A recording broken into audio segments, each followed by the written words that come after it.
Past perfect tense, ठीक है, पूर्ण भूत काल, ठीक है ना, यानी कार्य पूरा हो चुका रहेगा। इसका पहचान होता है चुका था, चुकी थी, चुके थे आदि शब्द आए उसे पास्ट परफेक्ट टेंस कहेंगे। समझ में आया?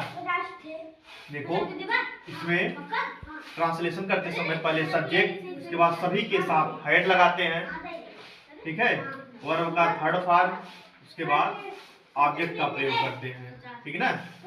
जैसे वे जा चुके थे, दे हैड गॉन, ठीक, तुम बाजार नहीं जा चुके थे, you had not gone to market, क्या वह खा चुका था, हैड ही ईटेन, ठीक है ना, हैड हो गया, क्या के लिए पहले लगेगा ही ईटेन, ठीक है ना। Yes sir.